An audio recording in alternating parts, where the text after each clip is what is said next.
Well, this is the second of two videos that I wanted to make this morning dealing with the idea of, whether I'm an atheist or a middle-of-the-roader.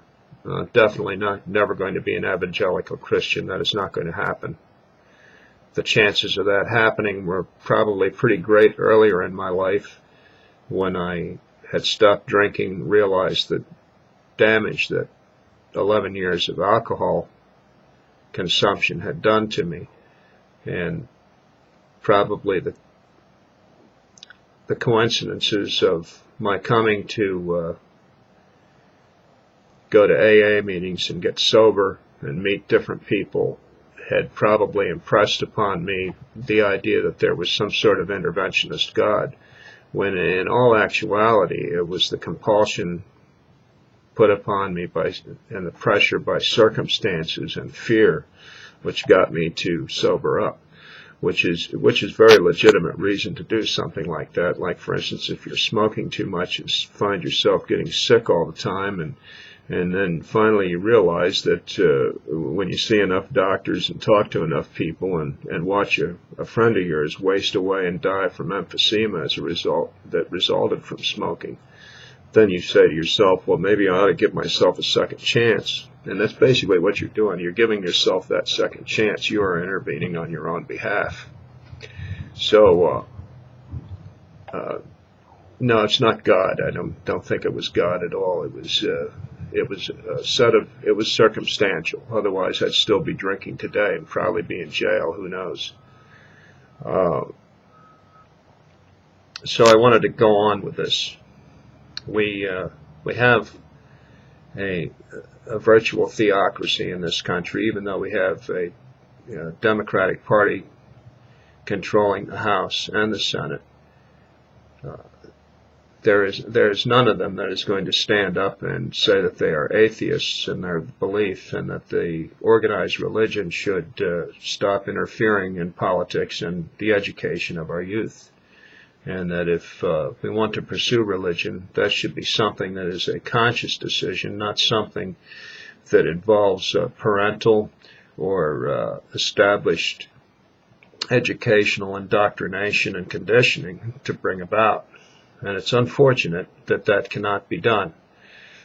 For instance, the daily prayers to open up the session of Congress, as far as I'm concerned, you shouldn't even be there. It's just forget about it. What good does it do? When you take a look at the mess that we're in now, the financial crisis which is ongoing, which threatens to destroy the country, may have already done that in a quiet sort of way because people are too somnolent to rise up and slay their rulers for cheating them the way they've been cheated, then I don't see what use it makes. It's something, the changes need to come from within us. We need to make decisions based on what we know is common sense and good for us, not what some holy man says or a holy book and so on. That is not going to happen. That should not happen. We should organize on our own and try to figure out how to convince ourselves that we are able to make these decisions as long as we can inform ourselves. And we can do that. The massive information that is available to us today is phenomenally large. It is huge. And, for instance, I can go on the internet and research literally any subject you can think of on the Internet Public Library. And never leave the house, never go to a library, and be just as well educated on these subjects as someone that goes to a classroom. The only difference is that in a classroom you can have a guest speaker come in and talk about the latest discoveries, say in astronomy, chemistry, physics, and so forth, so that you can see where the groundbreaking cutting edge is going to occur.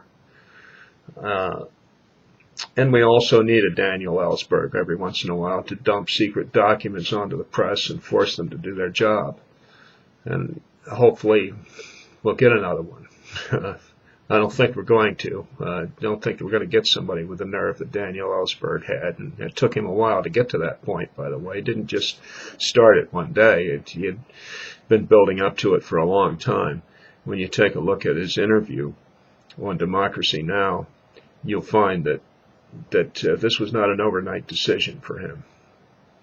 And it's a very hard decision to make, to go against established religion and institutionalized tools of indoctrination and conditioning, and try to buck up against them.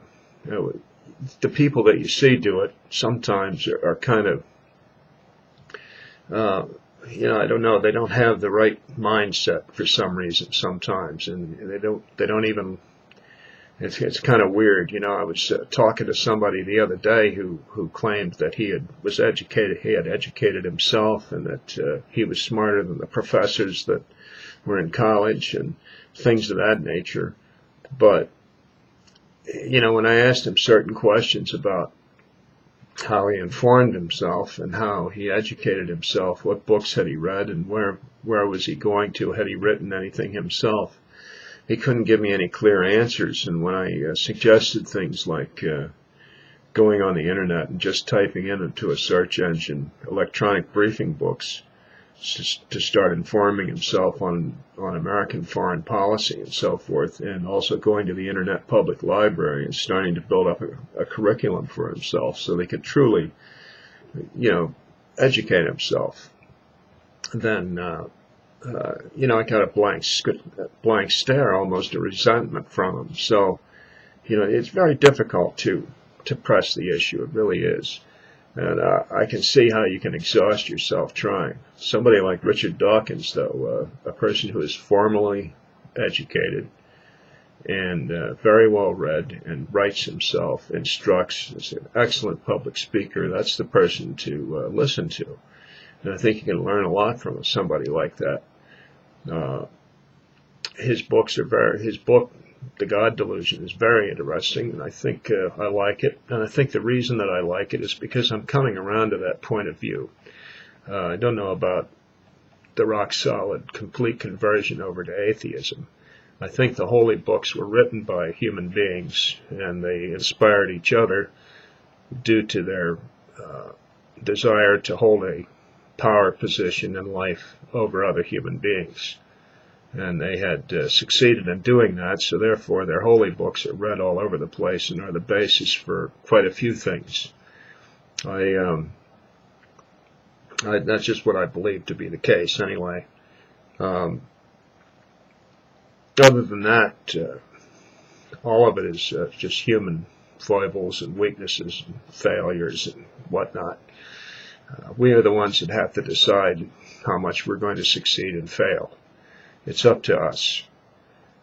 If you want to get addicted to drugs, you can do that. It's in your power to do it. The same way with cigarettes or alcohol or anything else.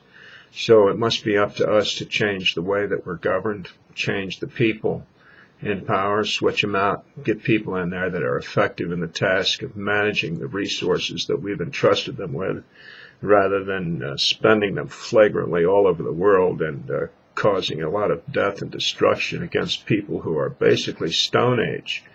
It just never ceases to amaze me. I think about what's happening and what's about to happen, and I want to throw up.